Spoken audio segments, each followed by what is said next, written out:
Ok, turma? Joinha. Vamos retornando, então, do nosso breve intervalo.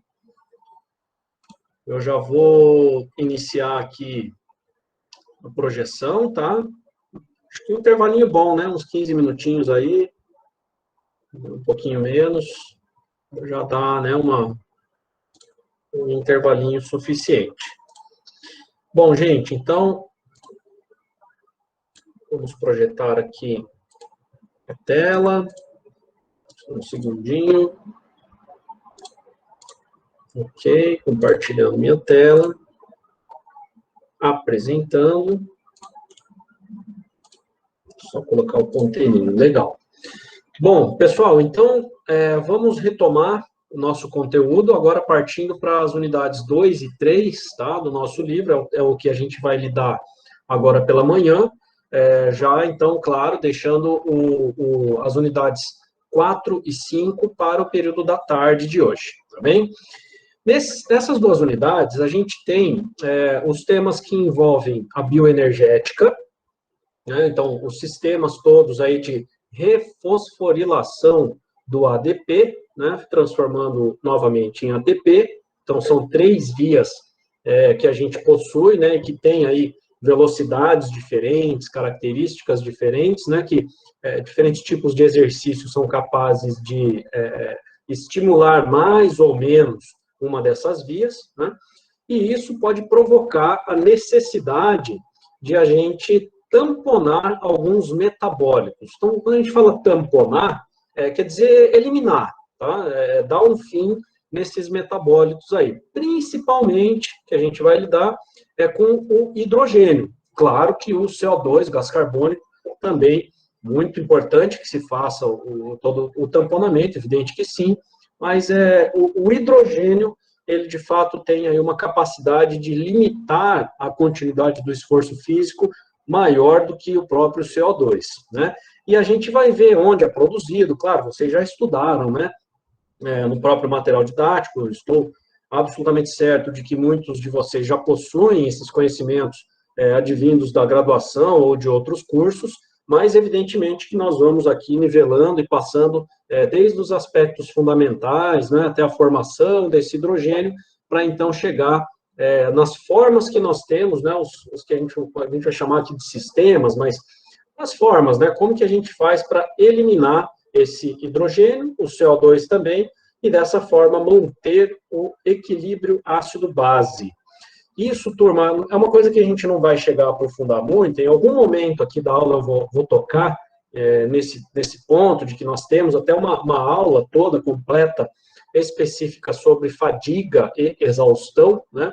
Mas ocorre que esses metabólicos, quando eles se acumulam, eles geram problemas. E dentre esses problemas está a dificuldade para a continuidade do esforço físico. Eles dificultam, tá? Eles provocam aí a interrupção da possibilidade de continuar o esforço físico, por isso tão importante a gente fazer esses tamponamentos, tá bem? E por fim, mais no términozinho dessa nossa manhã, eu vou falar um pouco sobre a proporcionalidade da utilização dos diferentes sistemas energéticos em decorrência dos diferentes tipos de exercício físico. Eu falei agora de um jeito que ficou parecendo extremamente complexo, mas não, é tranquilo. Qual tipo de exercício provoca o uso mais aí, importante de um ou de outro sistema energético? Eu vou dar alguns exemplos para vocês poderem aí acompanhar como que isso ocorre, tudo bem? Então, vamos que vamos. Pessoal, a bioenergética nada mais é do que o sistema de transferência de energia que nós temos para manter as nossas atividades diversas diárias, tá, no nosso organismo, dando suprimento energético para que a gente consiga realizar nossas tarefas, as atividades da vida diária e também, claro, aqui nós estamos falando da fisiologia do exercício, também fornecer, portanto, energia, dar-nos condições para que a gente consiga realizar exercício físico, né, de intensidades e volumes aí distintos, tá? Então, a gente pode traçar um paralelo, eu sempre gosto de fazer essa análise prévia, de perceber comportamento de diferentes animais. por exemplo, que são muito marcantes e que a gente já pode conseguir trazer aí uma ideia de como que essas reservas energéticas são utilizadas em diferentes animais. Então, e em diferentes condições e situações também. Então, a gente tem exemplo aqui de um grande felino, né? Esse animal, ele é conhecido por ter uma velocidade, né, muito grande, ele atinge velocidades bastante elevadas, né? E tem como característica também ficar escondidinho no mato ali, né? Ele fica ali quietinho, escondido, como gato, né? Se esconde bem, fica quietinho ali, abaixa a silhueta para predar, né? Para caçar um outro animal. E quando ele se coloca em movimento, ele apresenta movimentos extremamente potentes. O que eu quero dizer com isso? Potência é força vezes velocidade. Isso quer dizer que esse animal ele consegue arrancar muito rapidamente, ele larga, né, dá a largada dele muito rapidamente, atinge velocidades bastante elevadas, né, ele tem muita agilidade e não somente velocidade, né, porque ele muda muito de direção.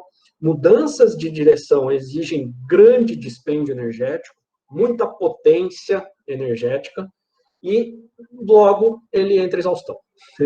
Essa é a conclusão do negócio. Quer dizer, ele tem aquela tentativa. Se ele não conseguir predar, ele vai ficar bastante tempo se recuperando. Ele vai para uma sombrinha, ele vai ficar hiperventilando por muito tempo, ele vai ficar quietinho, com alta temperatura, aí vai demorar um pouco para ter condições novamente de dar um novo estímulo tão forte, tão pesado quanto esse. Isso é uma característica bioenergética. Claro que a gente está falando de todo o aspecto evolucionário, de adaptação do animal no seu ambiente, enfim, mas do ponto de vista bioenergético, é muito claro que esse animal, por ter alta potência e entrar em exaustão rapidamente, ele é largamente dependente dos sistemas anaeróbios, dos sistemas, né, que não, portanto, dependem da utilização do oxigênio para a produção de energia, né? Então, isso tem consequências. Ele é super potente, super veloz, mas ele não consegue fazer isso por muito tempo. Por outro lado, na figurinha de baixo aqui, a gente tem algumas aves, né, de característica migratória. Esses animais percorrem milhares de quilômetros entre diferentes continentes, em algumas ocasiões, né, mostrando, portanto, que eles realizam exercício físico de longuíssima duração, né, horas a fio, né, e não entram em exaustão. Por outro lado, eles não são assim tão potentes. Eles não são super velozes, eles não fazem mudança de direção o tempo todo, né, eles vão ali numa constância, né, um exercício constante, né, tem aquela coisa de eles irem trocando, né, a liderança, porque o líder cansa mais, enfim, né, a gente vê isso no ciclismo, por exemplo, muito interessante, mas ocorre que esses animais, eles têm uma resistência à fadiga muito grande. Aqui, turma, nós estamos falando do ponto de vista bioenergético, tá? Mostrando, portanto, que o componente aeróbio para esses animais ele é muito mais importante do que o componente glicolítico, né, ou de ATP-CP, que são aí os considerados, né, anaeróbios, não é mesmo? Então, são duas diferenças que a gente, duas características, né, muito diferentes que a gente observa no mundo animal e que nós podemos transpor para essa nossa introdução da bioenergética no modelo humano, porque nós também temos a possibilidade de utilizar ambos os sistemas. Nós conseguimos fazer isso. Olha o Bolt, atleta olímpico de ponta, né, dos 100 e 200 metros rasos. Ele percorre uma distância de 100 e de 200 metros em um tempo menor do que qualquer outro indivíduo já conseguiu. Isso significa que ele é extremamente potente, né? Ele tem a capacidade de utilizar volumes grandes de energia em curtos períodos de tempo, né? Então, é uma adaptação, quer dizer, esse indivíduo treinou para isso. Aí a gente pode discutir, naturalmente, mas ele tem o perfil genético adequado, ele tem um tipo de fibra em maior população de fibras glicolíticas, do tipo 2A, 2B, e o treinamento modifica tipo de fibra ou não modifica, quer dizer, aí a gente entra para campos aí da biofísica muscular, tá, que não é o nosso foco do momento, mas é evidente que tudo isso faz muito sentido, né, pessoal? Porque a gente sabe muito bem que essas adaptações são possíveis, que as características genotípicas somadas às fenotípicas são as que geram esses expoentes, como nós bem falamos no nosso primeiro trecho da aula, quando a gente falou da individualidade biológica, né? Então, naturalmente que isso tudo também faz parte do contexto, mas agora, do ponto de vista bioenergético, esses indivíduos, como o Bolt, eles usam altíssima potência em atividades de curtíssima duração. Isso é bem característico de um sistema energético, tá? Dos sistemas energéticos mais rápidos, mais potentes. Por outro lado, se eu pegar um maratonista, a gente vai ter um indivíduo fazendo exercício de intensidade bastante elevada por mais de hora, por 2 horas e pouquinho, né? A gente tem a maratona aí, né, beirando a casa das 2 horas, né, maratona terrestre, né, de corrida. Então, turma, imagina um indivíduo que faz o exercício de percorrer 42 quilômetros, 195 metros, que é a distância da maratona, em 2 horas. Pessoal, 42 quilômetros em 2 horas, ele faz 1 hora, ele faz 21 quilômetros por hora, de média. 21 quilômetros por hora de média, tá? E a gente está chamando isso de exercício de intensidade ali constante, não é de altíssima potência, para vocês perceberem o quanto um atleta é capaz de se adaptar, né? Imagina réis mortais aí, quem não está acostumado, ou até mesmo atleta amador, né, colocar aí 21 quilômetros por hora de velocidade para ver quanto tempo esse indivíduo consegue percorrer. Isso tudo é a adaptação que se consegue, né?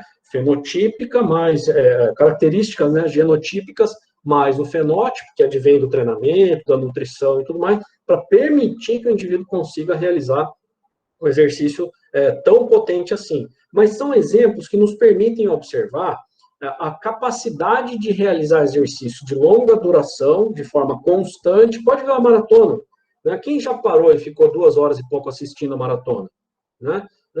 Tem que gostar bastante do esporte, porque a maratona é um negócio extremamente constante, né? Quem gosta muito do esporte, naturalmente vai me falar assim, professor, mas tem estratégia, tem ultrapassagem, tem momentos, tem o coelho, é verdade, mas no geral é aqui, ó, né? 2 horas e pouquinho, camarada ali constante, né? Numa velocidade bem constante, correndo por um tempão. Isso mostra a importância muito significativa de um outro tipo de sistema energético em comparação ao que a gente vê nesse grande felino, por exemplo, ao lado do Bolt. Tá? Então, isso é o estudo da bioenergética. É como que a gente separa essas características tão distintas de prática de exercício físico, como o nosso organismo consegue dar energia para a realização de todas essas práticas diferentes de esforço. E nada mais é, portanto, do que capacidade de transferir energia, tá? Bom, vamos lá. Na natureza, no meio vegetal, digamos assim, a gente tem os processos endergônicos, né, acontecendo, que a gente vai basicamente utilizar a água, utilizar a radiação solar e com isso, né, e também o CO2, e com isso produzir frutos, por exemplo, né? Nas plantas, esses frutos podem ser aí energia potencial para nós. Então, nós vamos lá nos alimentar dessas frutas, né, oleaginosas, enfim, diferentes características de frutas, com mais carboidrato, com características proteicas, enfim, que nos trazem os macronutrientes e que a gente consegue, então, transpor essa energia, transferir essa energia para o nosso organismo. Então, o processo em que se produz, em que se faz, né, a energia potencial, é o processo endergônico. Não é isso que nós vamos estudar, nós vamos nos preocupar com o processo exergônico, ou seja, é o processo no qual eu pego essa energia e produzo algum potencial com essa energia, algum movimento, alguma atividade, alguma tarefa.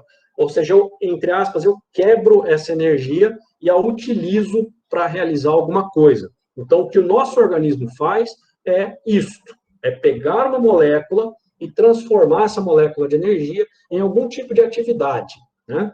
Que tipo de atividade vai ser relevante para nós? Por exemplo, a gente está falando de fisiologia do exercício, a principal, certamente, é o trabalho mecânico, né? Ou seja, pegar a energia e transformar isso em movimento, né? No músculo esquelético, tendo condições, então, de fazer contração muscular, provocar movimento. Só que, turma, não é só isso. A gente está longe de pensar que o processo exergônico, produção e liberação de energia, nesse caso, vai ser somente para contração muscular. E que não é, porque nós dependemos de muitas outras coisas que precisam de ATP para acontecer. Como, por exemplo, processos químicos diversos, né? A gente tem o próprio ciclo de Krebs, né, o ciclo do ácido tricarboxílico, que vocês já estudaram, né, nessa unidade 2 do nosso material didático, e vocês perceberam que o próprio ciclo de Krebs, em algum momento, ele utiliza, né, ele usa ATP. É claro que no final o saldo é positivo, ele produz mais do que utiliza. Mas para que ele aconteça, o próprio ciclo utiliza ATP.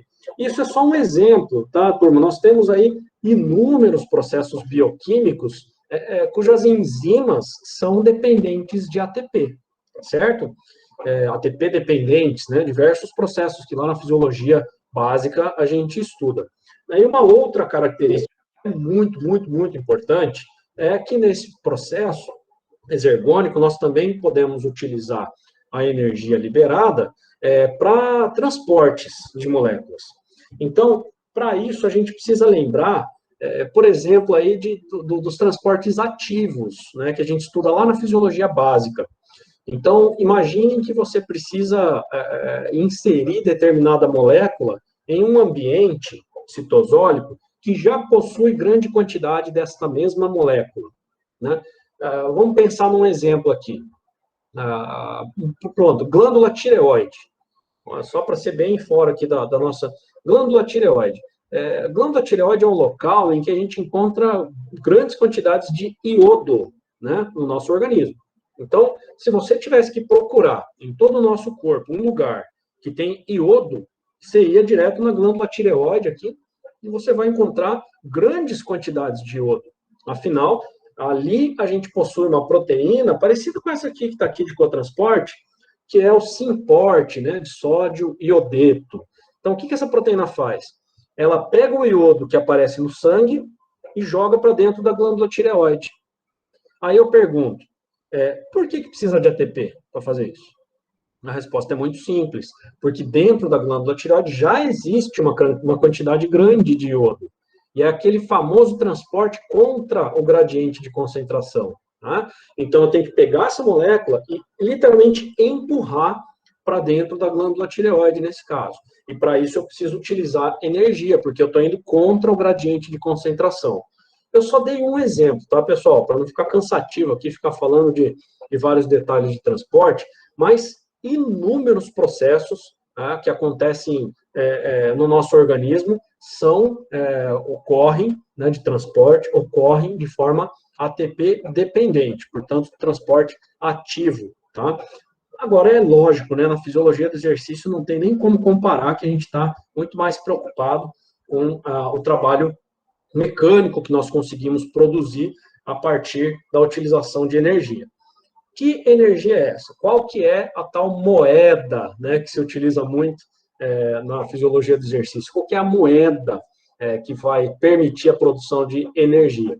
É o ATP. Né? A gente sabe que isso aqui é bastante básico, né? Que nós dependemos, né, desta molécula, né, formada aqui por adenosina, ribose e 3 fosfatos associados, né, em que, a partir da liberação, da quebra deste fosfato aqui da pontinha, a gente utiliza ele como fosfato inorgânico para a geração aí de atividades metabólicas, mecânicas, diversas. Tá?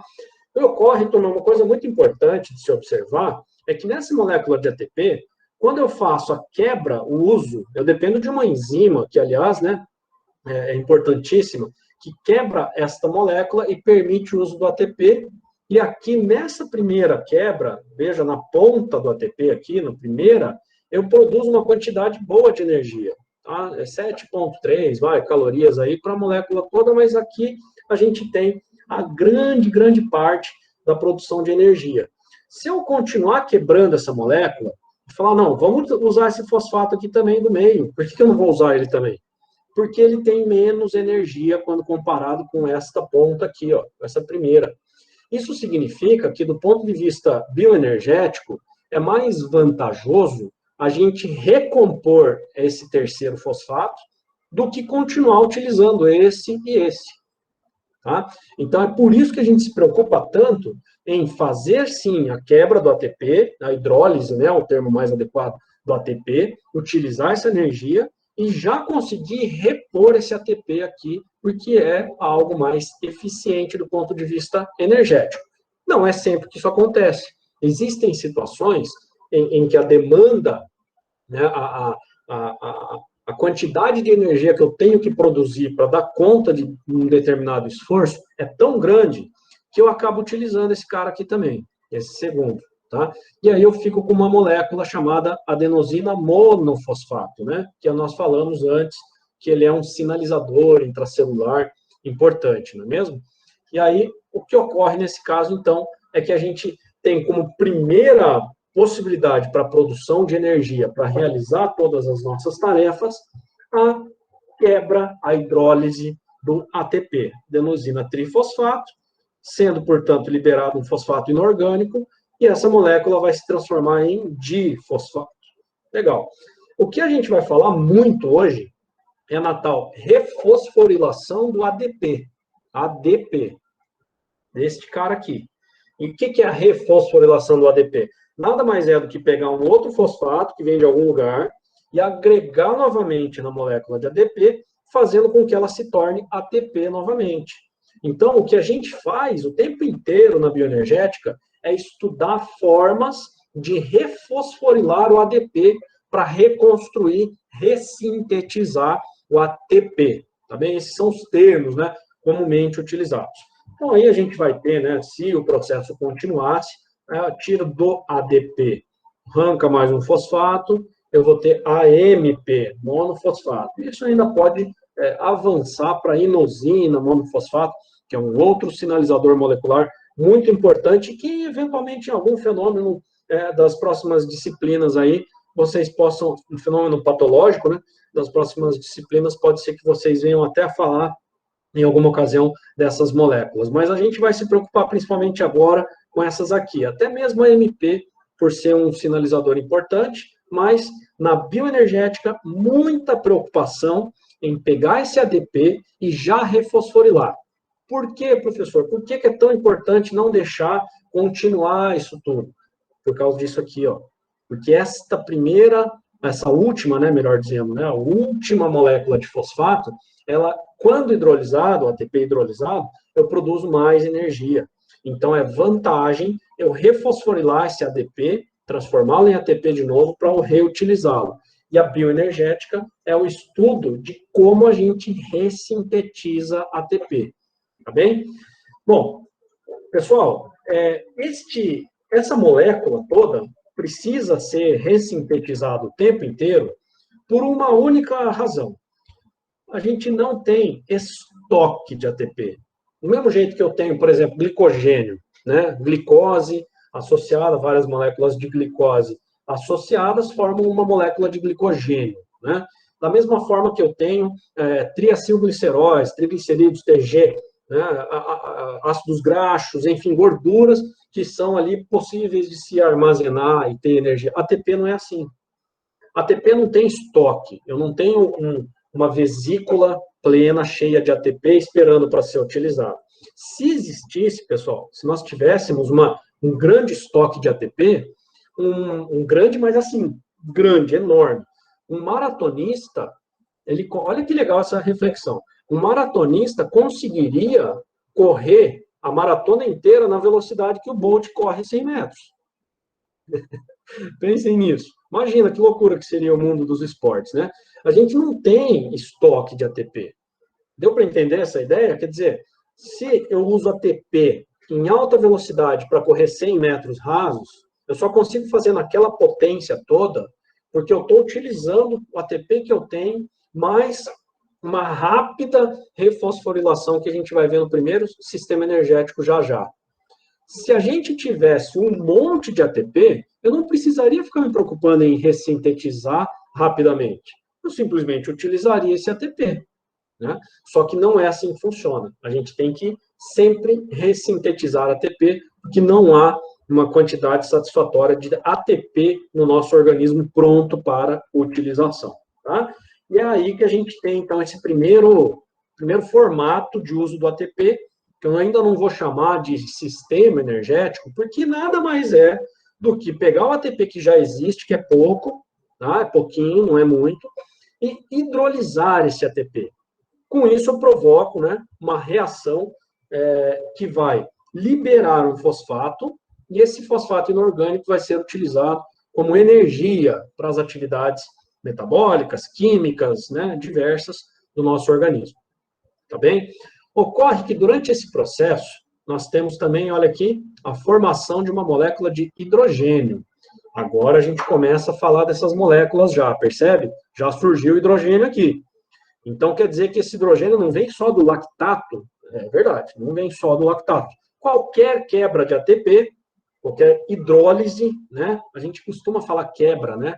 Mas vamos falar bonitinho. Qualquer hidrólise do ATP vai culminar na produção de uma molécula de hidrogênio, tá bem? E a gente sabe que hidrogênio, potencial hidrogeniônico, né? O que é isso? É o pH. Então, se eu tenho muito hidrogênio, o meu pH cai e o meu meio fica ácido. E se o meu meio fica ácido, eu tenho problemas, tá bem? Já vamos falar um pouco mais sobre isso aí, tá bom? Esse ATP que eu tenho na mão, que eu já tenho pronto e que está, entre aspas, estocado, né? Porque não chega nem a ser um estoque, é um pouquinho de ATP que eu tenho lá, ele acaba assim, ó. Ele acaba muito rapidamente. A gente tem aí a literatura. Pessoal, vocês vão perceber, eu já vou até dar um recado, que eu não gosto de falar de segundos, tá? De tempo. Quanto tempo dura o ATP? Quanto tempo dura o glicolítico? Porque isso varia demais da adaptação, das condições do indivíduo, do nível de treinamento, da idade, do volume da massa muscular, de um monte de coisa, tá? Então, assim, a gente dá um norte, só para você ter uma ideia, mais ou menos, do tempo que dura, não é? Então, vamos supor que eu vou fazer um exercício em que seja possível, isso é hipotético, mas que seja possível eu utilizar exclusivamente a quantidade de ATP que já está pronta no meu corpo. Em quanto tempo eu esgoto esse estoque? Em 1 segundo, 2, 3 segundos, e olha lá. Ou seja, é muito rápido, tá bom? Então, bem rapidamente, esse estoque, entre aspas, de ATP acaba. É por isso que nós temos que refosforilar o ADP. E é isso que é bioenergética. É refosforilar esse ADP aqui que foi formado. Tá? Ou seja, de algum lugar vai ter que vir um fosfato para eu agregar esse ADP e ele virar de novo ATP pronto para ser utilizado novamente. Tudo bem? Então, aí sim a gente começa a falar do primeiro, né, sistema energético para refosforilação do ADP, ou né, na síntese de ATP, que dá na mesma, tá? Turma, uma coisa importante, a gente costuma estudar didaticamente esses sistemas nesta ordem aqui. A gente vai falar do primeiro sistema, que é o mais rápido, é o ATP-CP, famoso fosfagênio, anaeróbio alático. E aí depois vem os outros sistemas. Essa ordem, ela é didática, tá?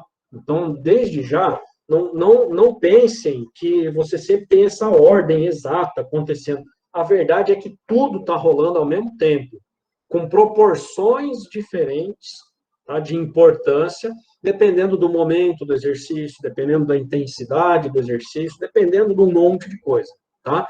Mas, didaticamente, a gente vai estudar assim, porque é mais fácil para a gente entender a evolução do negócio, em potência e depois em continuidade do esforço, tá? Então, beleza. Dito isso, vamos iniciar o estudo do nosso primeiro sistema energético, que nós vamos chamar de sistema ATP-CP. Este CP aqui significa creatina fosfato, né? E é extremamente simples a ideia. Eu vou pegar esse fosfato que está aqui e usar ele para fazer um novo ATP. Pegar ele, mais um ADP, faz outro ATP. Acabou. Basicamente é isso o sistema, tá? Ele também é chamado de fosfagênio, exatamente por isso, porque ele usa esse fosfato, tá? E ele também é chamado de anaeróbio alático. A ideia básica é que, para que todo este processo ocorra, eu não preciso do oxigênio. Tudo bem? Não quer dizer que você tem que ficar sem respirar para usar ele, mas o sistema não precisa. Não quer dizer que não tenha oxigênio lá. Tem oxigênio no músculo, em todo lugar. Mas este sistema não precisa do oxigênio, por isso é anaeróbio. E alático, lembra do A de pseudo, que a gente vê na biologia?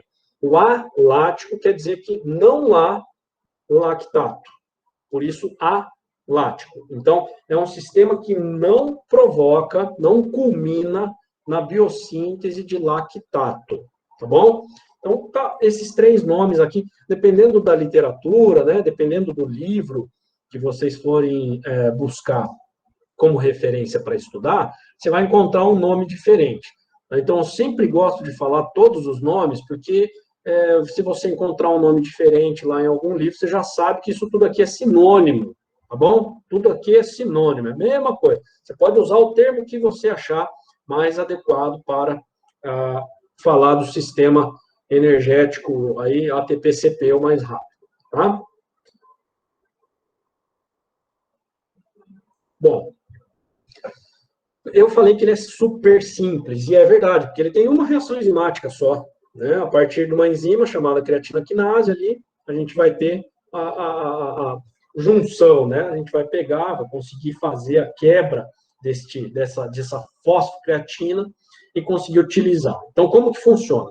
Durante o exercício físico, nós vamos iniciar o esforço, ó, de intensidade mais alta, e eu vou usar o ATP que eu tenho lá de estoque já pronto, né? Estoque, né? Aquele pouquinho de ATP que eu tenho, usei um ATP, tá bom. Aí eu formei um ADP, certo? Eu já quero, lembra que eu falei que é vantagem refazer esse ATP quanto antes? Qual que é o jeito mais rápido de refazer esse ADP? É pegando o fosfato que vem da creatina, tá? Ele aqui. Juntando esse fosfato ao ADP, tá? Veja que a gente tem esse hidrogênio, né, como tinha no processo anterior, e assim eu tenho somente a creatina formando um ATP. Repetindo, fosfocreatina, por isso sistema fosfagênio, por isso CP, olha lá, ATP-CP, tá aqui. E essa molécula, ela vai se juntar a um ADP, um hidrogênio, que a gente já pode até dizer que é o primeiro sistema de tamponamento, mas não funciona muito bem não, porque ele é pequeno, ele é muito limitado, tá? E com esta reação, eu formo uma molécula de creatina, percebeu? Que ela estava aqui, ó, é somente esse P que está aqui, que se juntou ao ADP, formando um ATP. Extremamente simples, tá? Continha simples, isso aqui é um caminho de via dupla, o que quer dizer que durante o exercício físico eu estou produzindo ATP para utilizar, para contração muscular, a gente sempre fala para contração, mas para todos aqueles fenômenos bioenergéticos ativos, né, que dependem de ATP. Então, legal, durante o exercício eu faço isso, produzo ATP e creatina. E na hora da pausa, quando eu paro de fazer exercício, ou quando a intensidade cai bastante, ok? Ou quando a intensidade reduz muito, eu posso desfazer este sistema aqui, para refosforilar a creatina fosfato. Olha que interessante. E com isso, eu vou ter novamente alguma quantidade de creatina fosfato para o caso de eu precisar de exercício novamente de altíssima potência.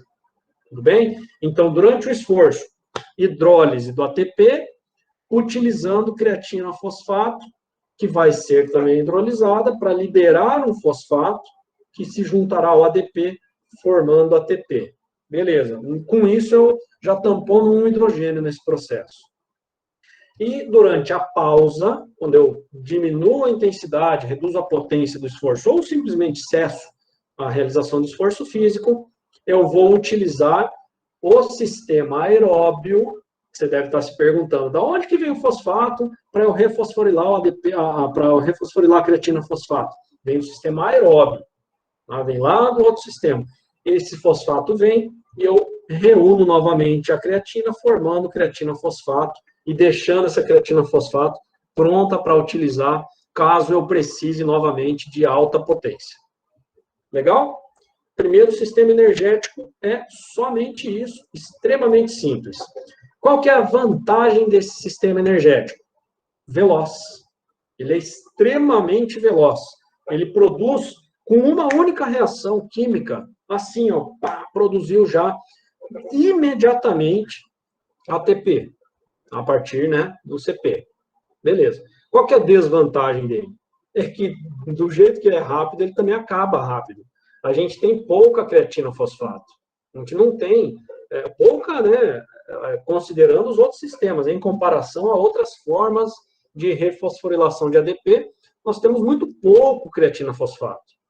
Isso quer dizer que ele acaba, essa creatina fosfato acaba muito rapidamente. Tá? Então, eu não consigo manter o exercício em altíssima intensidade o tempo todo, porque acaba a refosforilação rápida do ATP. E se acaba a refosforilação rápida, não tem energia, o que acontece com a intensidade do exercício? Reduz. Tá bom?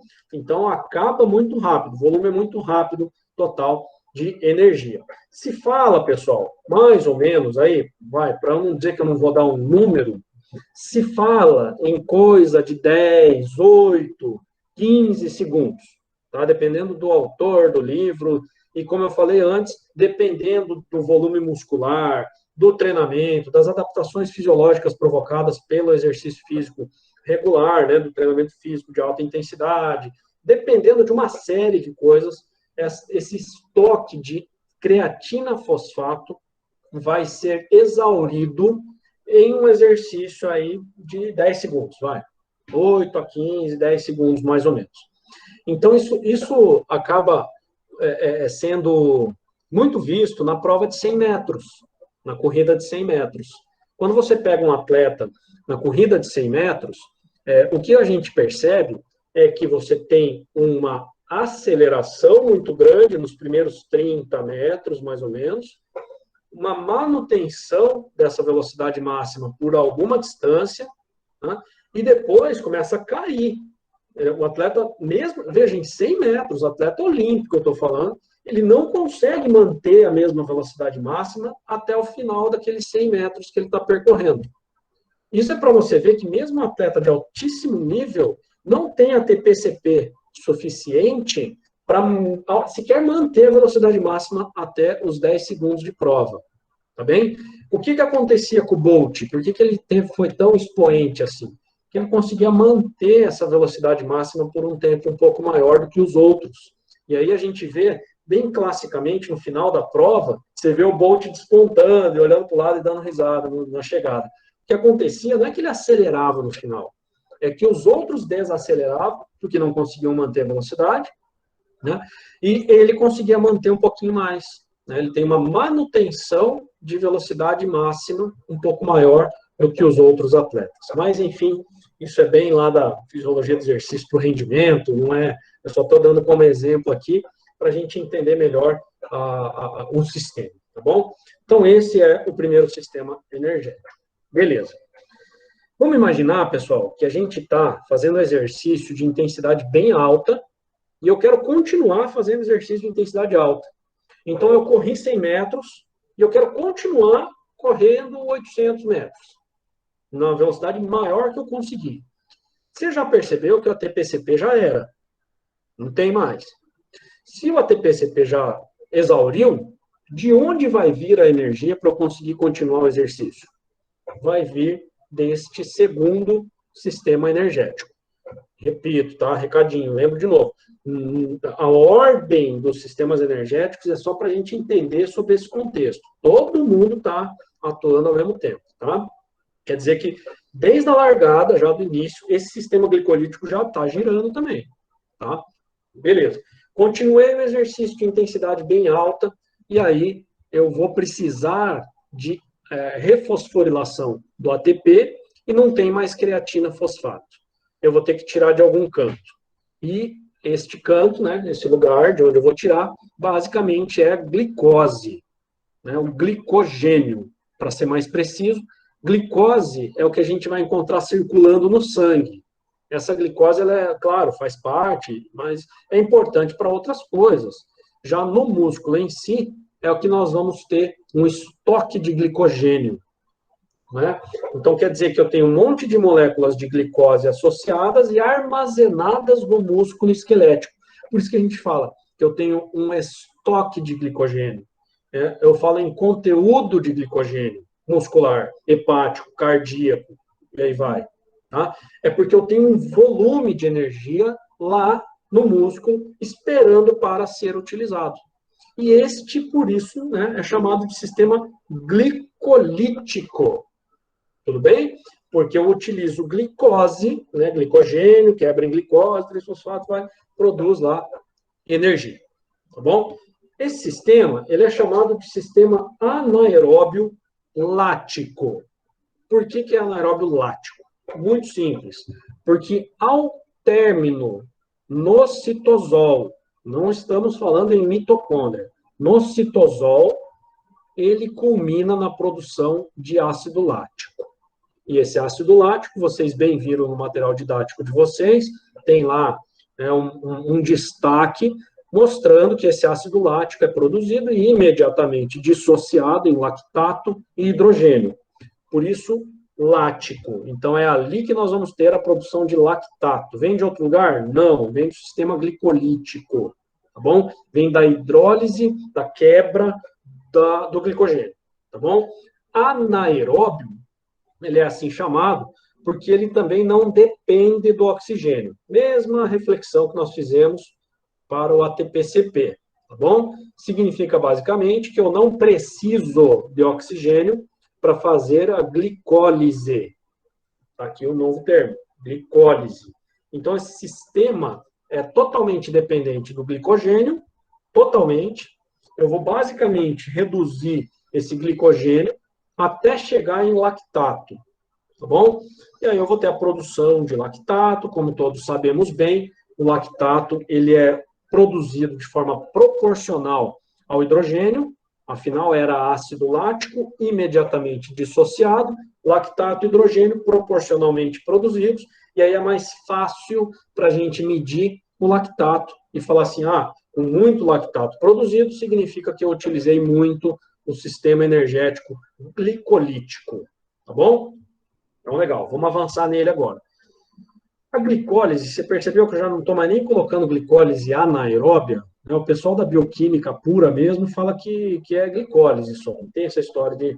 Mas, enfim, né? Seria redundante falar, porque é evidente que não tem utilização de oxigênio, mas, enfim, sistema anaeróbio lático, ele pega a glicose, o glicogênio, de fato, e o reduz em 2 moléculas de lactato. Se vocês lembrarem, a glicose é C6H12O6, né, a molécula de glicose, tem 6 carbonos, portanto. O que vai acontecer durante esse processo, né, de utilização de quebra da glicose é que, em determinado momento, a frutose 1,6-difosfato vai se transformar em 2 moléculas, a partir da ação da isomerase, trifosfato, né, de 2 moléculas com 3 carbonos cada uma. Até esse momento, eu só gastei ATP, percebe? Gastei 2 ATPs até esse momento. Pegar glicose, hexoquinase, a PFK, né, fosforoquinase, tá? E aí eu transformo em 2 moléculas de 3 carbonos, que são essas 2 aqui, chamadas de gliceraldeído 3-fosfato. Essas 2 moléculas aqui vão continuar o processo todo. Turma, eu não vou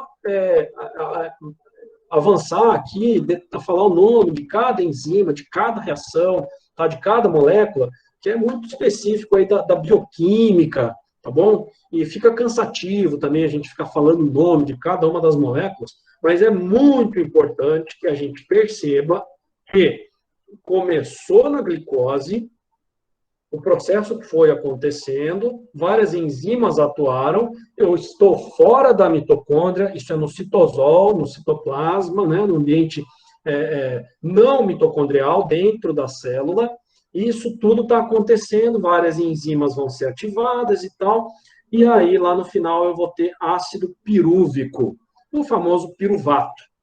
Quando a demanda está muito elevada, esse piruvato sofre a ação da lactato desidrogenase, e vai culminar, então, na produção do ácido lático, que é imediatamente dissociado em hidrogênio e lactato. Por isso que a gente fala que o lactato, portanto, é um produto glicolítico, né, produzido pelo músculo esquelético durante o processo de contração muscular, particularmente quando a demanda energética é um pouco mais elevada. Ah, então, professor, quer dizer que quando eu estou em exercício mais baixinha intensidade, não existe produção de lactato. Errado, existe sim, um pouquinho. É muito? Não, é um pouquinho só. Mas também não dá para a gente falar que não tem, entende? Pode ser 8 ou 80. Tem, mas é tão pouco que a gente mal considera. Agora, chega um determinado momento em que a intensidade do esforço está elevada e a demanda energética é tão grande que eu preciso utilizar esse sistema aqui, porque ele é mais rápido. Tá? Ele é rápido, ele não é um sistema lento. Mas, turma, compara com a TPCP. A TPCP era uma enzima. Aqui você já viu quantas tem? Tem um monte. Olha lá, vamos pegar o processo do começo. Olha aqui. Aqui, ó, 1, 2, 3, 4. A gente pode ficar contando, chegar, um monte de enzima para chegar no lactato. Isso quer dizer que o processo é um pouco mais lento. Não é uma enzima só. Tem uma série delas para culminar nesta produção aqui. Tudo bem? Então, é um sistema que permite refosforilar, veja aqui, 2 ADPs sendo refosforilados em ATP, lembrando que são duas trioses. Duas trioses. Então, aqui eu estou mostrando uma de 3 carbonos, e lembra que ali atrás a gente teve duas sendo formadas. A partir de 6 carbonos, 2 moléculas de 3 carbonos.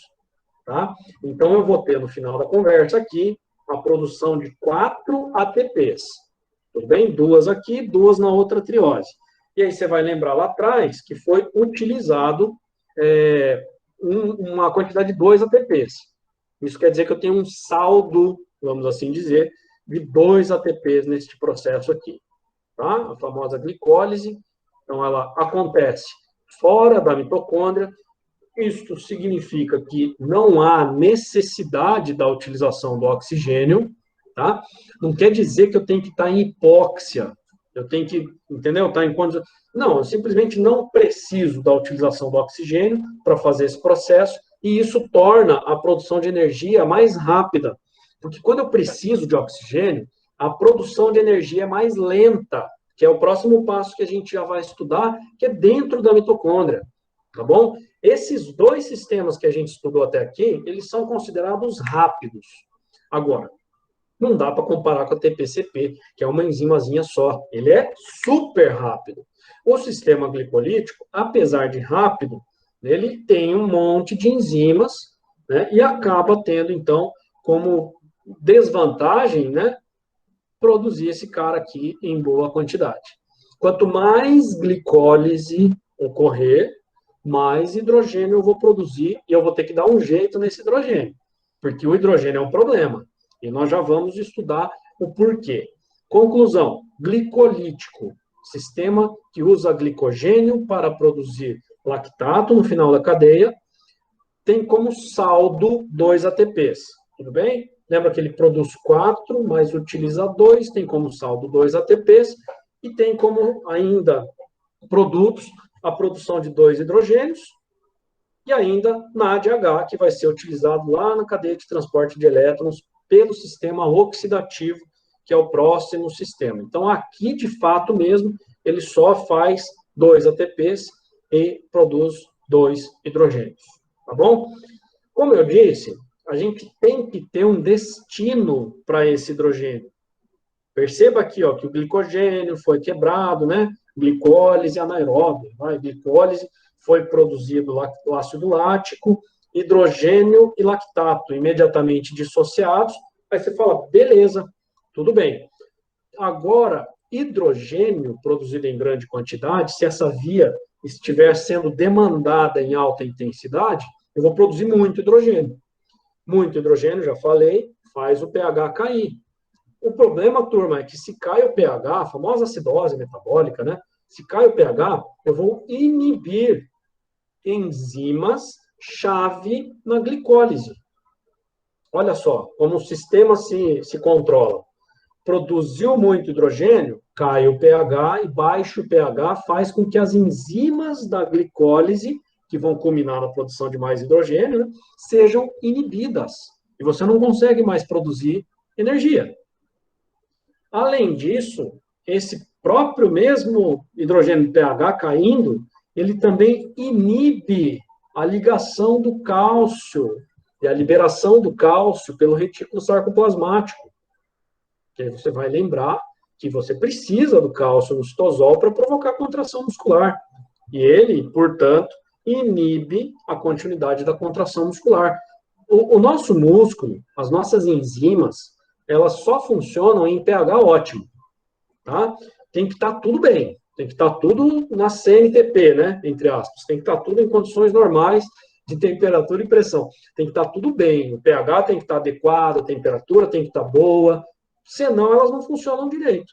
E o que está acontecendo aqui é que quando eu uso demais, muito rápido, em muito tempo, esse sistema, eu produzo muito hidrogênio.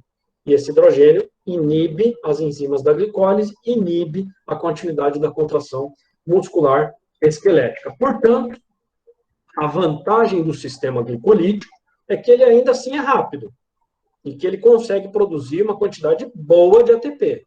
Muito mais do que creatina fosfato, mais anos-luz, tá? Porque eu tenho bastante glicogênio no músculo.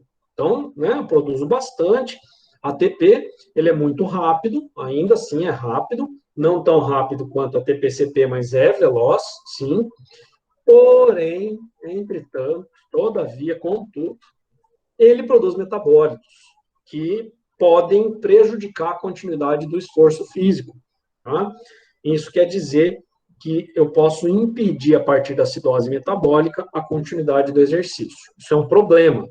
Então, a gente tem que resolver esse problema. Além disso, é claro, né, pessoal, eu tenho bastante glicogênio, tem bastante, mas também não é esse volumão todo. E aí, imagina que você está fazendo um exercício específico, você está fazendo, vamos lá, um supino. Então, você está usando o glicogênio dos músculos motores para aquele esforço físico. Vamos supor que em determinado momento você está exaurindo a quantidade de glicogênio daqueles músculos em específico para aquele exercício. Essa energia não é infinita, ela acaba também. O glicogênio não vai dar para a gente conseguir fazer exercício por muito tempo, tá? Então é limitada também a quantidade de energia, tá bom? Fazendo um paralelo, pessoal, o nosso grande felino, que nós utilizamos lá no exemplo inicial, ele depende demais desse sistema.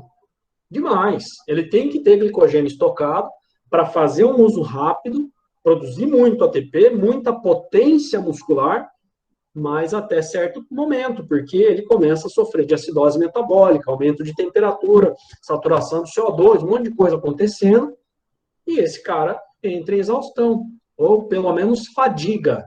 Fadiga quer dizer que ele não consegue mais realizar o exercício na mesma intensidade, ele tem que reduzir a intensidade, porque a acidose está tomando conta. Tá bem? E aí, turma, eu tenho que dar um jeito nesse hidrogênio, então. Tá? Senão, ele realmente vai sofrer aí uma dificuldade para continuar a realizar o exercício. E é aqui que eu misturo a unidade 2 com a unidade 3 do nosso livro didático. Tá? É o momento em que a gente vai se preocupar agora com sistemas de tamponamento. Como o material se devotou bastante a tamponar o CO2, né, metabólico, enfim, eu trago um pouco mais de informações sobre o tamponamento do hidrogênio e também do próprio lactato, tá bom? Então, a gente tem meios, nós temos mecanismos, tá, sistemas que vão tentar eliminar esse hidrogênio e até mesmo reutilizar o lactato. O lactato, pessoal, coitadinho, ele tem sido aí tido a fama de vilão, né? O lactato aumentou o lactato, ele que faz dor muscular, ele que foi. O lactato não faz nada disso, pessoal. O lactato ele é meia glicose, que está faltando um hidrogênio ainda, coitado. Tá? Ele é um carboidrato, tá? O lactato em si. O problema é o hidrogênio. O hidrogênio que é o que faz cair o pH e aí sim dificultar todo o processo. Então, vamos dar uma estudada agora, rapidamente, sobre o destino do lactato e o destino do hidrogênio produzido em larga escala, rapidamente, no sistema glicolítico. Para isso, eu vou falar de 3 formas. Uma delas, tamponamento no próprio músculo, Tamponamento, então, lembra? Eliminação. Reduz, acaba com o hidrogênio, principalmente. Um transporte, quer dizer que isso está acontecendo, lembra que a glicólise acontece no músculo, dentro do músculo? Então, esse pH baixo, esse acúmulo de lactato também está acontecendo dentro do músculo ativo. Então, eu estou fazendo supino, isso não está acontecendo na panturrilha, isso está acontecendo nos músculos motores para o supino, tá bom? Então, eu tenho que mandar esses metabólitos para fora deste músculo motor. Então, transporte, vamos falar sobre isso. E também, por fim, o ciclo de Cori, que eu sei que já tiveram, inclusive, algumas questões, né, que vocês levantaram no mural do Classroom, falando aí do ciclo de Cori. Nós vamos muito rápido, é extremamente simples, mas a gente vai citá-lo, tá bom? Então, vamos lá. Primeira coisa, músculo motor. Nós estamos no músculo que está sendo responsável pela realização daquele movimento, tá bom? Então, no meio intracelular, dentro da própria fibra muscular, que está fazendo a glicólise, veja aqui, glicogênio sendo transformado, vamos dizer assim, em lactato e produzindo hidrogênio. Nós falamos que esse hidrogênio é um problema, que ele reduz a própria capacidade glicolítica, né? Dificulta a contração muscular, é verdade. Então, a gente tem que fazer alguma coisa com esse cara. Isso é o que a gente chama de capacidade de tamponamento. A gente vai ver esse termo buffer, né, sendo utilizado. Opa, desculpe, passei sem querer. Essa capacidade de eliminar o hidrogênio. Tá? E aí nós temos algumas formas. Aqui, essa figurinha do lado está mostrando a forma de transportar tanto o hidrogênio quanto o lactato para fora desta célula. Essa célula está cheia de lactato e de hidrogênio, porque ela é muito ativa do ponto de vista glicolítico. Você está fazendo um exercício que está ativando demais essa fibra muscular. E ela está produzindo muito hidrogênio e lactato. Então, eu tenho que pegar esse hidrogênio e mandar embora, tira dela. Manda para o ambiente citosólico, manda para o sangue, manda para outra fibra que está menos ativa, ou que tem menos hidrogênio, mas manda para fora. Então, esse é um primeiro momento ali de resposta da própria fibra muscular. Como que isso acontece? Muito simples. Aumentou a quantidade de hidrogênio intracelular, nós vamos ativar proteínas de transporte, ou de cotransporte, ou de troca, tá? Proteínas de troca, sódio-hidrogênio. Isso quer dizer que o hidrogênio vai ser trocado por um sódio. Tudo bem? Nesse hidrogênio, então, é jogado para fora da célula. Beleza. Isso é uma forma de eu diminuir a quantidade de hidrogênio. Já a gente vai falar do que esse hidrogênio faz lá fora, mas pelo menos aqui, na fibra muscular que está realizando o movimento, eu estou tentando mandar esse hidrogênio embora. Essa é uma forma. Temos ainda, além da troca de hidrogênio por sódio, nós temos a possibilidade de trocar o hidrogênio, na verdade não é trocar nesse caso, de transportar o hidrogênio para fora da célula, a partir de proteínas de membrana, tá? Que está na membrana da fibra muscular, que são chamadas de transportadores monocarboxílicos. Também a gente vê alguma literatura falar que eles são monocarboxilatos, transportadores de monocarboxilatos. São os famosos MCTs, tá? Que eu sei que tem num dos artigos, né, que foi referenciado, tem material que vocês estudaram, existem tipos diferentes de MCTs, nos diferentes tipos de fibras musculares, e esses MCTs têm características diferentes de fluxo, né, ou seja, um deles é de influxo, o outro é de efluxo dessas moléculas, e o que eu estou falando para vocês é que os MCTs também transportam hidrogênio. Tá bom? Então, eles fazem cotransporte de hidrogênio e de lactato. Os dois. Os MCTs têm a possibilidade de pegar tanto hidrogênio quanto lactato e mandar para fora. Tá? Por enquanto, o que a gente está preocupado é em tirar da célula que está cheia de hidrogênio e de lactato. Depois a gente vai ver para onde que esse hidrogênio e lactato vão. Mas ele vai agora para o interstício. Tá bom? O espaço entre as células. Sai daqui, que eu não quero você na minha célula. Vem o MCT, tá, e manda ele embora. Este MCT, se a gente estiver falando de músculo esquelético, certamente é o MCT do tipo e de isoforma 4, MCT4. Por que eu tenho certeza disso? Porque o MCT4 é o que manda lactato e hidrogênio para fora da célula glicolítica, produtora de hidrogênio e de lactato. Então, ele faz efluxo, manda para fora, tá bom? Exocitose, pode falar, mas é estranho falar de exocitose, é efluxo, tá? Temos ainda a possibilidade de troca desse lactato com os íons cloreto por bicarbonato. Também acontece essa troca iônica aqui, tá? E a gente faz aí, produz algumas outras moléculas a partir desse sistema, mas aqui a gente não está ainda muito preocupado com o lactato. Como eu falei antes, o lactato em si, tudo bem, ele não causa grandes problemas, apesar de ser um sinalizador intracelular, sim, tá? Mas é possível. Agora, o hidrogênio nós temos que resolver rapidamente. Então, primeira forma de resolver o problema do hidrogênio, manda para fora da célula que está produzindo ele.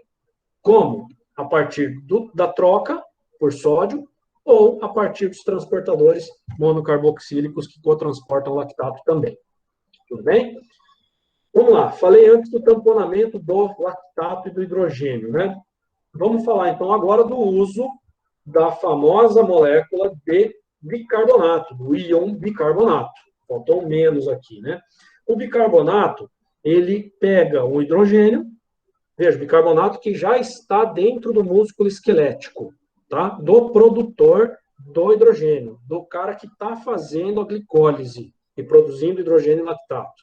Lá também tem bicarbonato, e como vocês viram anteriormente, esse bicarbonato também pode ser trocado por poleto lactato. Tem troca aqui. Então, eu consigo pegar algum bicarbonato que vem de outro lugar, que está no interstício, que pode ter vindo do sangue, pode ter vindo de moléculas de células vizinhas, tá bom? Esse bicarbonato, então, ele vai ser utilizado como? Para tamponar o hidrogênio. Extremamente simples também, pessoal, sem super química complexa aqui, não. Pega esse hidrogênio, soma com bicarbonato, faz a continha aí, ó, 2 hidrogênios, CO3. Se transformou em H2CO3. Isso aqui é um problemão, ácido carbônico. Ele é tipo o ácido lático. Ele é um ácido. Você não pode ter um ácido super forte dentro do músculo. Você vai provocar um problemão. Como o ácido lático, o ácido carbônico também sofre dissociação imediatamente. Assim que ele é formado, ele, aqui, ó, tem a formação a partir, né, da anidrase carbônica, a enzima que faz essa somação, formou rapidamente, eu tenho aí a dissociação do ácido carbônico em água e CO2.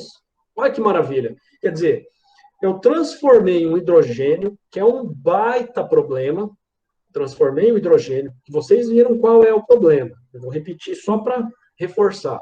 Aumentou o hidrogênio, ele inibe as enzimas da glicólise. Ele inibe a contração muscular esquelética. Ele faz a coisa parar. Tá? Então, tem que resolver. Como que resolve? Além daquela troca que eu falei, manda ele embora, dentro do músculo eu posso associar ao bicarbonato e transformá-lo literalmente em água e CO2. Vocês podem fazer a continha depois, ó, H2 e pegou um O. Vem aqui, H2O. E o que sobrou? CO2. Tá aqui. É simples assim, tá? E aí é tranquilo. Água é água, né? Água é água, não tem que se preocupar. E o CO2, ele vai ser muito mais facilmente eliminado do que o hidrogênio. Então, é uma grande vantagem tamponar no ambiente intracelular a partir do bicarbonato. Qual que é o problema disso? É que nós não temos também um estoque infinito de bicarbonato. E aí, lembra que eu falei lá no comecinho da nossa aula de hoje, que o Wasserman, né, Carl Wasserman, esse camarada aqui, tinha feito um artigo, e ele fez a mão, né, o gráfico, é esse gráfico aqui que eu estou mostrando, que está na tela. Aqui no gráfico superior, a gente tem aqui a concentração de lactato, aqui no eixo Y. Tá?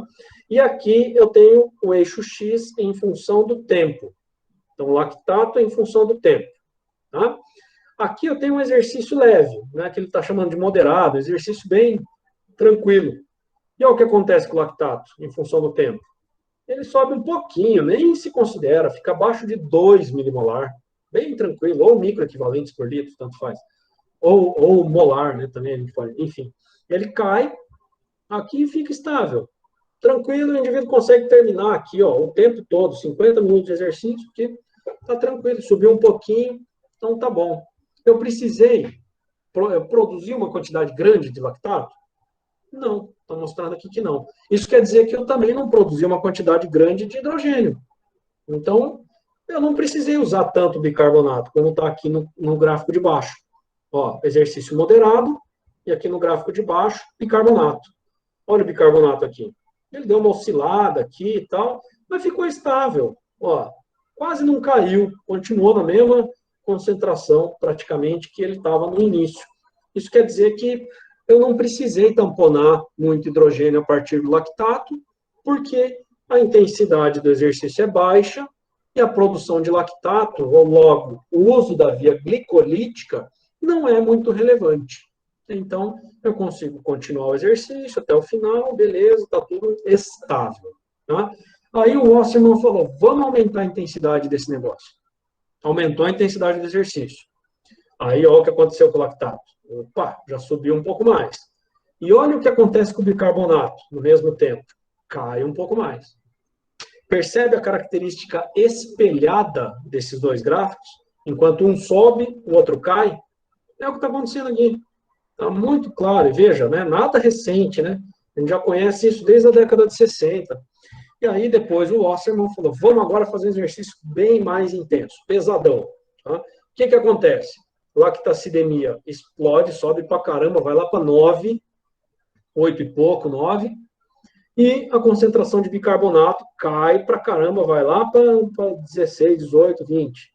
Menos, 20 está aqui, ó, 18, vai para, né, uma concentração muito baixa, 17.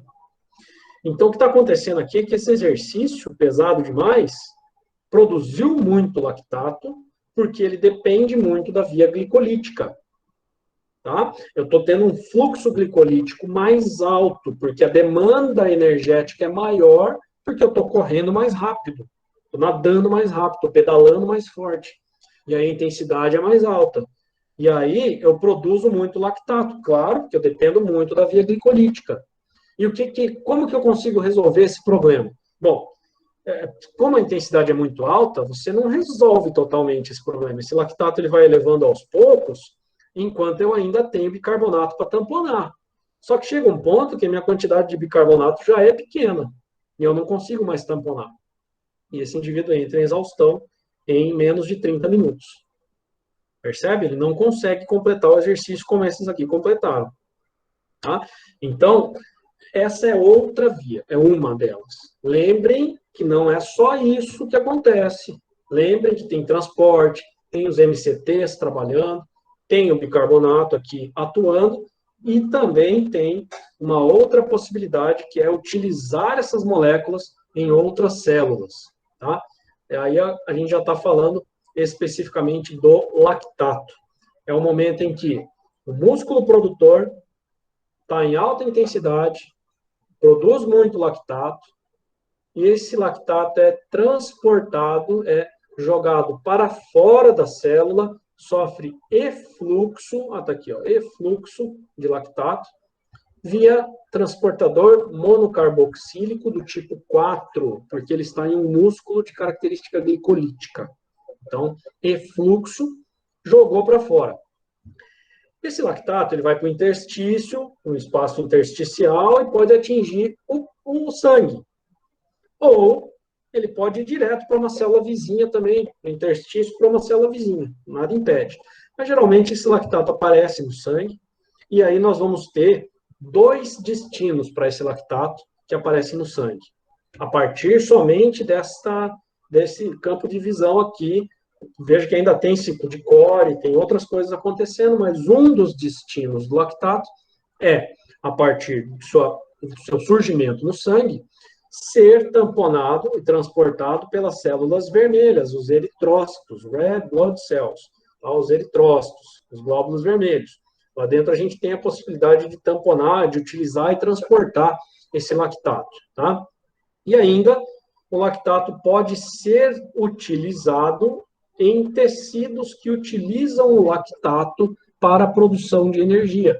Não esqueçam que o lactato é um carboidrato, tem 3 carbonos, ele é praticamente metade de uma glicose.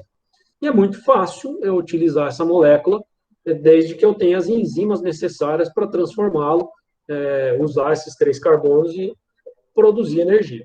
Então, o fígado faz isso muito bem, os rins, o coração, tá? Tem diversos tecidos aí que, conhecidamente, utilizam ele como fonte de energia. E aí, nós vamos depender de um outro tipo de transportador monocarboxílico, de membrana também, transmembrana, mas tipo 1, isoforma 1, que é o cara que faz captação do lactato, e não efluxo, ele faz influxo.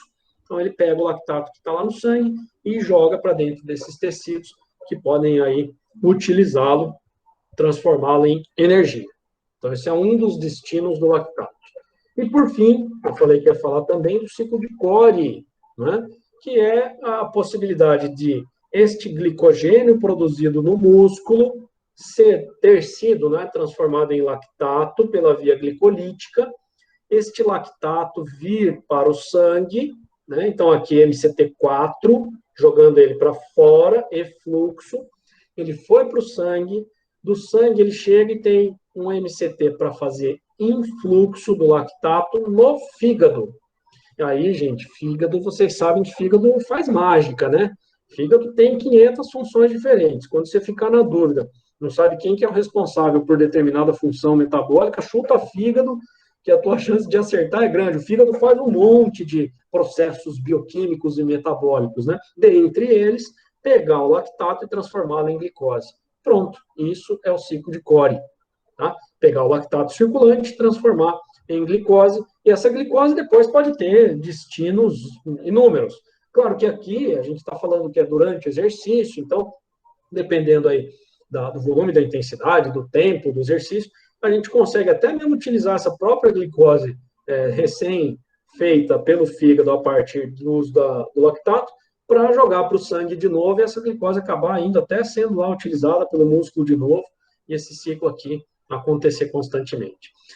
Só por conceito, turma, o ciclo de Cori não é exclusivo ao lactato, tá? Ele pode também utilizar outras moléculas, como, por exemplo, esses glicoaminoácidos, né, como a alanina, muito conhecida. Nós temos aí um grupo de pesquisadores, aí, colegas nossos, que estão estudando bastante a alanina, inclusive suplementação, em alguns casos, porque ela permite também isso aqui, né? Então, você tem a possibilidade de provocar, de alguma forma, proteólise muscular esquelética, o que não é grande vantagem, mas produzi-la a partir de piruvato também, e aí ela vem para o fígado e pode ser transformada em glicose. Mas agora a gente está mais preocupado com o lactato, então lembrem que, dentre os destinos do lactato produzido no músculo esquelético durante a atividade glicolítica, um desses destinos é o fígado, então ele sai do músculo, vai para o sangue, e o fígado o transforma em glicose para eventualmente ser utilizado novamente ou em outra atividade qualquer. Tá bem? Então, esse é um dos destinos do lactato. E aí, turma, a gente entra num campo que eu até tirei as figurinhas aqui, porque ele é complexo, ele não é tão simples assim, e a gente precisa compreender que é um sistema que depende de diversos tecidos e de diversos sistemas. É a fisiologia mesmo, né, no seu mais alto grau. Quer dizer, eu dependo de muitos sistemas para transportar, para utilizar, transformar metabolicamente essas moléculas, para saber a partir de que momento vai acumular lactato ou não, frente a determinado exercício. O que eu estou dizendo é o seguinte, é que nós temos a possibilidade de, a partir do lactato, definir qual é a intensidade de exercício físico na qual eu consigo ter estabilidade entre a produção desse metabólico e sua eliminação. Isso quer dizer que eu produzo um tanto e esse tanto que é produzido também é eliminado. E eu fico com uma estabilidade. Tá? Não é difícil detectar isso. Nós temos inúmeros protocolos em diferentes ergômetros, para diferentes modalidades, inclusive modalidades acíclicas, tá? Como judô, como, enfim, tênis de mesa, né?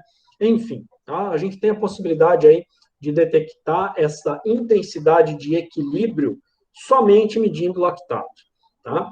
Eu vi também no mural uma das questões falando exatamente sobre isso, né? Quer dizer, professor, mas e se eu não tiver a possibilidade de medir lactato e nem consumo de oxigênio, né? Que é ainda mais difícil de ter acesso, como que eu faço? Tem algum teste? Tem, pessoal. Isso é fisiologia de exercício pura, tá? Quando a gente tem um curso mais ali devotado para o estudo específico de intensidades, controle de intensidade do esforço para a prescrição do exercício, visando melhoria de desempenho esportivo ou fins estéticos, enfim, é muito importante eu saber exatamente qual é essa intensidade. Tá? Muito importante, porque ela vai me orientar, basicamente, como que eu vou prescrever exercício para cada finalidade. Agora, quando a gente fala do exercício físico prescrito para fins de saúde, a gente não precisa ter tanta precisão. Eu não preciso saber exatamente a intensidade na qual eu tenho equilíbrio entre produção e remoção. Por isso, no curso de vocês, a gente não aprofunda, né? A gente não vai aí devotar um tempo enorme estudando detalhes de como que eu detecto exatamente essa intensidade, porque a prescrição para a saúde, ela não precisa saber exatamente essa intensidade. A gente tem zonas de prescrição, né, que certamente vão ficar acima do primeiro limiar e abaixo do segundo, que são aí as intensidades mais adequadas. Tá? No período da tarde, fiquem tranquilos que a gente vai falar sobre esses limiares, como que detecta com ventilação, com lactato, nós vamos aprofundar um pouquinho isso, tá? Mas nós não vamos falar dos testes em si, porque a gente não vai ter tempo agora para esse aprofundamento, uma vez que nós vamos estudar os efeitos do exercício físico nos diferentes sistemas, que é algo mais aplicado ao campo da saúde, tá bem? Belezinha, vamos lá, pessoal. Agora vamos partir para o terceiro sistema energético, tá? Que é o sistema energético aeróbio oxidativo, né? Oxidativo por quê? Porque ele é de oxidação, ele depende de oxigênio, tá? Por isso é chamado aeróbio. E ele é extremamente dependente do chamado ciclo de Krebs, ou ciclo do ácido tricarboxílico. Também vi uma questão de vocês lá sobre o que era esse TCA, né? Ou CTA, é ciclo do ácido tricarboxílico, tá? Esse camarada aqui, ele é o que vai produzir energia sob uso de oxigênio.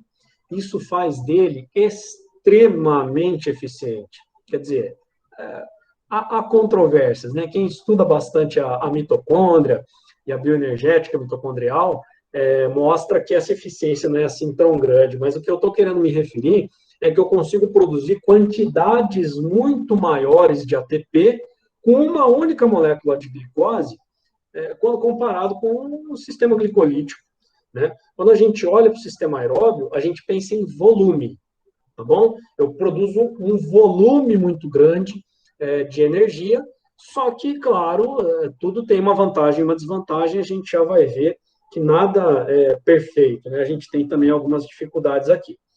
Outro processo importante que a gente vai estudar no sistema energético oxidativo é a beta-oxidação, né? Que nada mais é do que um processo que a gente utiliza para transformar gordura em substrato energético.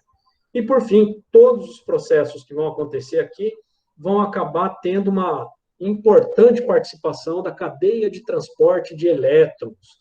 Talvez, né, seja aí um local em que nós tenhamos uma maior produção de energia de fato, né, onde a gente tem a atividade dos citocromos, das diferentes moléculas mitocondriais, provocando a produção elevada de ATP, ou refosforilando ADP em grande quantidade. Tá? Tudo isso é a fosforilação oxidativa. Tá bom? Então, vamos lá. A gente está falando disso aqui, ó. Lembra que depois da quebra da glicose, ou da hidrólise, ou de toda a cadeia glicolítica acontecendo, nós chegamos antes, num determinado momento, a falar do piruvato. E que se a demanda do esforço for muito alta, esse piruvato ele é transformado em lactato. Foi o que a gente falou até agora. Porém, se a demanda do esforço não é assim tão elevada, ou eu consiga ainda dar conta desse sistema a partir do aeróbio, eu vou pegar a glicose e, ao invés de transformar o piruvato em lactato, eu vou pegar esse piruvato e vou transformá-lo em acetil-CoA, famosa molécula de 2 carbonos, né, acetil-CoA, que vai entrar no ciclo de Krebs, entrar no ciclo do ácido tricarboxílico. Além do piruvato, eu ainda consigo utilizar proteínas, aminoácidos e também gorduras, né, ácidos graxos livres, para produzir acetil-CoA. Então, veja como o sistema oxidativo amplia as nossas possibilidades, né? O glicolítico ele era só glicose, o ATP-CP era só creatinofosfato. Aqui não, aqui eu posso pegar carboidrato, gordura e proteína, transformar isso em acetil-CoA e produzir grandes quantidades de ATP dentro da mitocôndria, tá bom? Então, eu não vou também, assim como não fiz com a glicólise, eu não vou ficar falando da conitase, né, da succinato desidrogenase, da velocidade de reação, do FAD, do NAD, que isso você consegue ali estudar com cuidado. Eu acho que é mais legal a gente ter essa visão geral de como funciona o sistema bioenergético, ao invés de ir enzima por enzima. Mas o que acontece é que durante este ciclo, nós produzimos boa quantidade de energia a partir de diferentes substratos energéticos na mitocôndria, tá bom? Feito o processo, feito o processo, né, do ciclo de Krebs, perceba que dentre os produtos nós temos NADH e FADH. Essas moléculas que são produzidas aqui, ó, por exemplo, NADH, né, aqui e FADH, essas moléculas têm um destino, assim como o próprio hidrogênio que vem lá no citosol. Esses elementos vão para a chamada cadeia de transporte de elétrons, também mitocondrial, tá? Aqui nós vamos ter a possibilidade de utilizar esse hidrogênio, ó, transportar para lá e para cá esse hidrogênio, e pegar o NAD e o FAD para produzir mais ATP. E aqui a gente está falando de uma quantidade boa de ATP pelas ATP sintases, que vão estar na membrana, né, na membrana interna da mitocôndria. Veja, ó, aqui é o citosol, tá aqui fora. Aqui é a primeira membrana mitocondrial, aqui é dentro da mitocôndria. Lembrem que a mitocôndria tem duas membranas, então a membrana interna dela tem esses compartimentos que fazem o transporte dos elementos para dentro e para fora, permitindo que a ATPase produza grandes quantidades de ATP. Tá? É rápido isso aqui? Não é muito rápido não, pessoal. Demora um pouquinho. Os processos são longos. Veja a quantidade. Vocês viram ali, quantidade de enzimas, né, atuando no ciclo de Krebs. Na beta-oxidação não é diferente. Quer dizer, eu pego o glicerol, ácidos graxos, e passo pelo processo de beta-oxidação para produzir acetil-CoA. Então, gordura passa pela beta-oxidação, produz acetil-CoA, e o acetil-CoA é aquele mesmo, igualzinho, que foi produzido lá a partir do piruvato. Entrou na mitocôndria e faz o ciclo de Krebs. Tá? Então, eu consigo utilizar esses substratos, mas veja, é um processo mais lento. Eu dependo de várias enzimas, tá? É dentro da mitocôndria. Então, assim como o uso de glicose, o uso de gordura é muito vantajoso porque produz grande quantidade de energia. Só que não é tão rápido, tá? Não é aquela coisa tão veloz como a gente tem lá atrás. Por isso que eu brinquei antes, que eu falei assim, se a gente tivesse ATP-CP na mesma velocidade do oxidativo, a gente teria o Bolt correndo uma maratona na mesma velocidade que ele corre 100 metros. Então, fica muito claro, quando a gente olha, a quantidade de enzimas envolvidas, tanto, né, na beta-oxidação, quanto no próprio ciclo de Krebs aqui, que a velocidade é um pouco mais lenta. Por isso, a nossa intensidade de esforço cai. Nós não temos tanto ATP disponível tão rápido assim. Tá bom? Então, é por isso. Aqui uma breve comparação, tá? Eu sei que a gente já está próximo do horário, também não vou aqui falar número por número, um por um, tá? Aqui de quanto é produzido onde de ATP, mas o que eu quero é fazer essa breve comparação. Glicose é uma molécula de 6 carbonos. As gorduras, a gente sempre usa o ácido palmítico como uma gordura padrão, tem 16 carbonos. Então, quer dizer que a quantidade de carbonos da molécula muda a quantidade final de energia que ela é capaz de produzir? E a resposta é sim, porque um acetil-CoA tem 2 carbonos. Entre aspas, né, ele gira o ciclo de Krebs com 2 carbonos, cada acetil-CoA.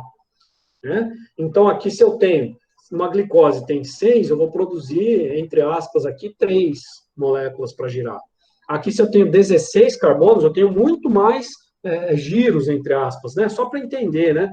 Muito mais produção de energia no ciclo de Krebs, por isso a produção é maior.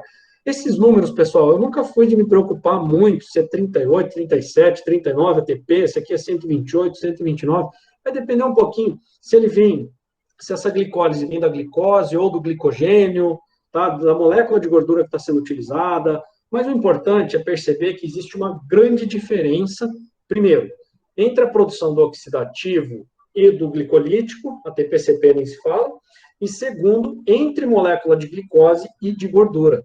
Quanto maior a molécula, mais gordura eu consigo gerar. Porém, mais tempo eu levo para gerar toda essa energia também. Tá bom? Então, a velocidade é muito importante. Por fim, dá para usar a proteína? Nós falamos lá atrás que sim. Mas, turma, a proteína geralmente tem função estrutural ou de comunicação celular. Então, nunca é uma grande vantagem utilizar a proteína. Por isso, nós sempre tentamos nos preocupar com a utilização, principalmente de gordura e glicose, deixando as proteínas somente para situações extremas, né, que é possível utilizar bastante. Eu vou muito rapidamente contar para vocês uma experiência da ultramaratona, não que eu realizei, mas que acompanhei estudos, e você sabe, na literatura se fala, que após uma ultramaratona, aqueles indivíduos que correm 100 e tantos, 200 e tantos quilômetros em uma prova, podem apresentar redução do diâmetro da coxa de até 5 centímetros. Pensa nisso, agudo, depois da prova, né, de antes e depois, até 4, 5 centímetros de diâmetro da coxa. Quer dizer, ele está utilizando proteína estrutural, está provocando proteólise muscular esquelética, geralmente mediada por cortisol, para fazer gliconeogênese hepática. Ou seja, ele está produzindo ATP a partir de proteína, mas sob duras penas. Né? Então, a gente sempre tem o objetivo de utilizar glicose e gordura e não utilizar a proteína. Então, a gente não expõe ao exercício extremo exatamente para prevenir essa utilização. Além de que há ainda a produção de ureia, né? Então, todo um processo aí de produção de energia a partir de proteína não é lá muito vantajoso, a gente sempre tenta evitar. Tá? Portanto, conclusão, vantagem do sistema oxidativo, muita produção de energia e consegue utilizar diferentes substratos. Desvantagem, não é tão rápido, e tem mais uma que eu acabei pulando antes, eu não dei ênfase, que é a produção dos corpos cetônicos, quando a gente utiliza gordura como fonte de energia. Beta-hidroxibutirato, alfa-cetoglutarato e a acetona, tá? Por isso que a gente acorda com bafo de onça de manhã. Você passa 8 horas de jejum, 10 horas de jejum, durante a noite, baixa velocidade de fluxo energético, tá? Eu consigo utilizar mais fonte energética via gordura, e a gordura, sendo utilizada como fonte de energia, a partir da beta-oxidação, produz, por exemplo, acetona. E essa acetona é volátil e você percebe, né? Do mesmo jeito que vocês vão estudar o diabético, né? O diabético descompensado é aquele indivíduo que não consegue utilizar a glicose como fonte de energia, acaba utilizando gordura, e aí produz muitos corpos cetônicos, né? Levando, inclusive, a cetoacidose diabética, né? Que leva a coma, inclusive, né? Muito grave. Nada mais fácil de entender esse processo todo do que estudando a bioenergética, né? Muito interessante, tá bom? Turma, muito rapidamente agora eu vou falar para a gente fechar, eu sei que a gente já está no horário, dos sistemas no esporte, no exercício. Onde que é vantagem usar a TPCP? Altíssima potência, quando eu tenho exercícios como, por exemplo, rebater no beisebol, tá? Um movimento único, muito rápido, a TPCP é importante.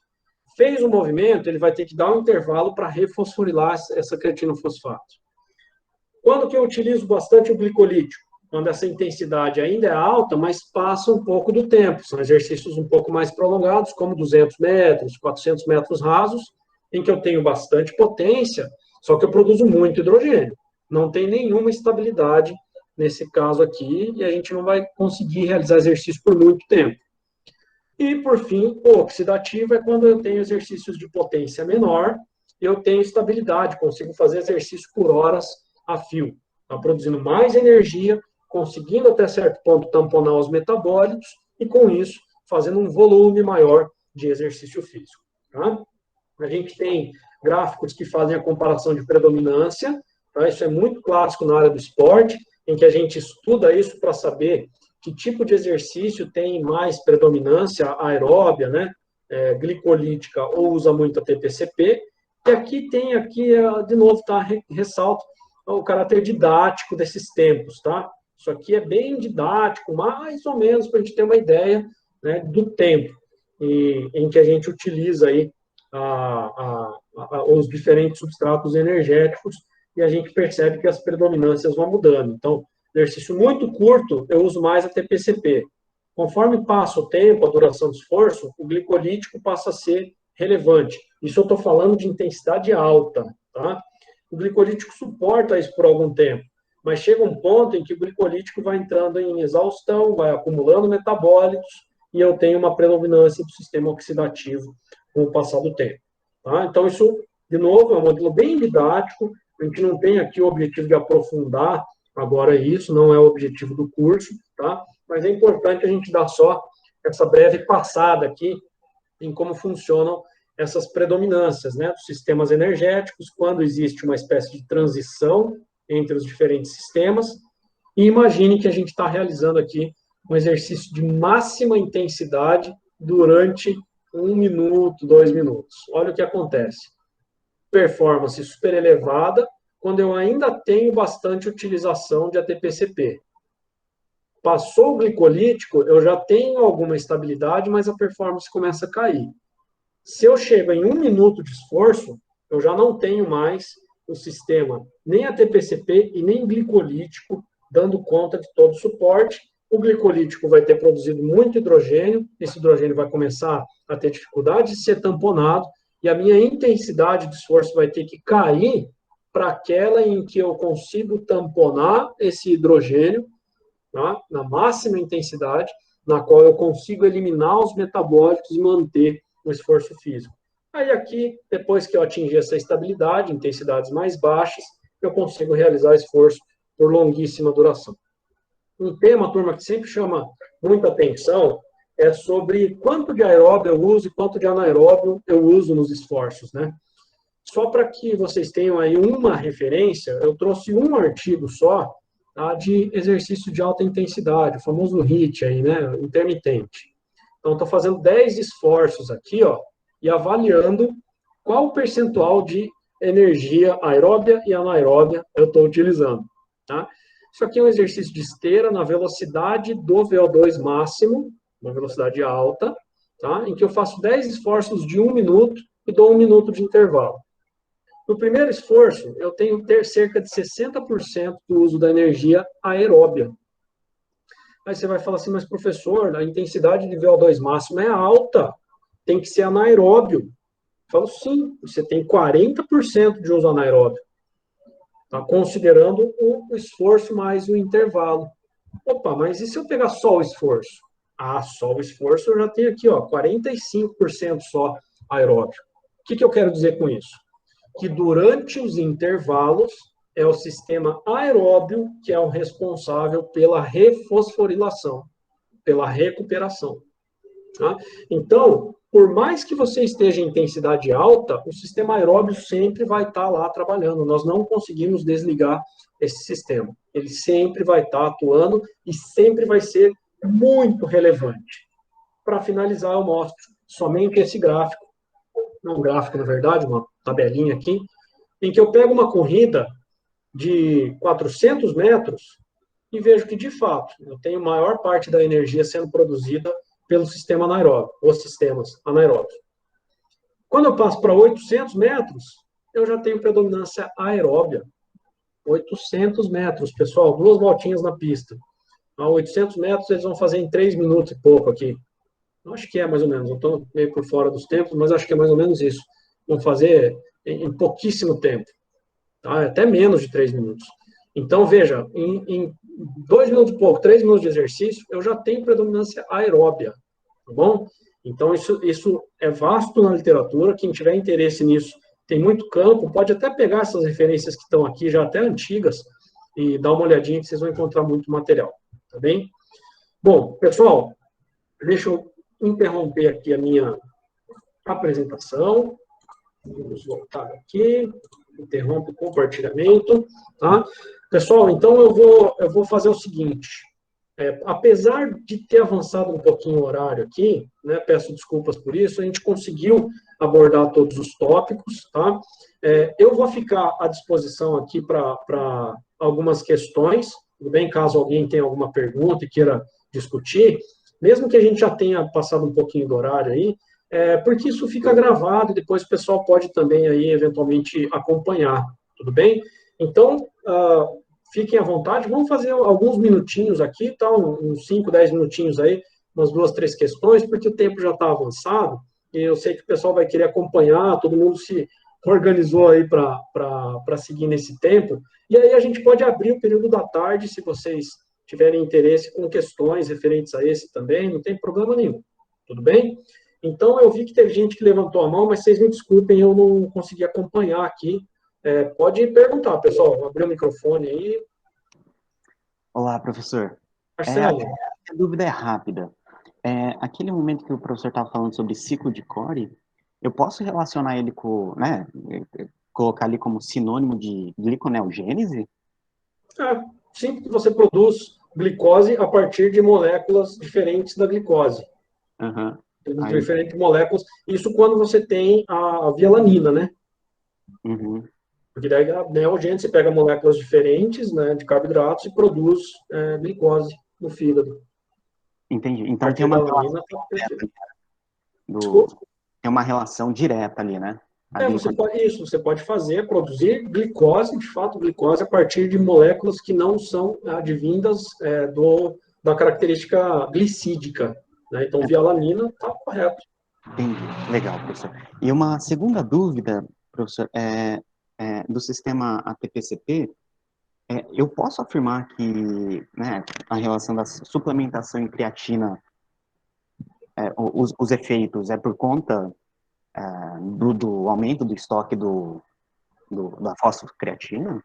Perfeito, Marcelo. Essa já não é tão rápida, tá? Para a gente lidar. Já é um campo que envolve aspectos nutricionais. Eu não consigo aumentar meu estoque de creatina fosfato somente suplementando sem treino.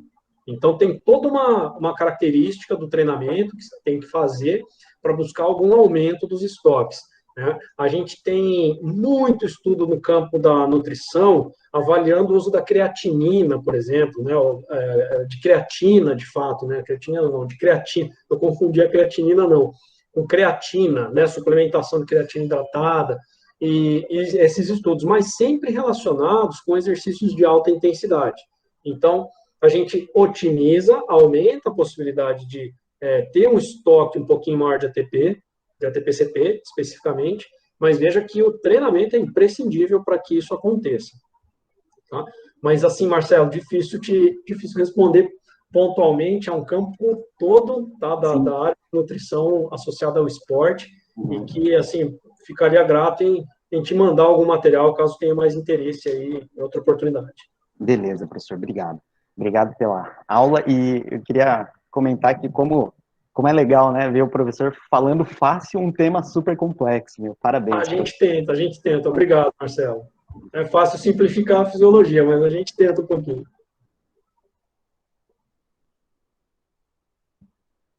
E, gente, Bom dia, professor. Oi, Rafael, bom dia. Tudo bem? Professor, há 2 dias, em média, eu li uma postagem onde falava do exercício em jejum. Daí me surgiu uma dúvida, porque nessa informação ficou afirmado que o carboidrato ele era condição para o metabolismo de gordura.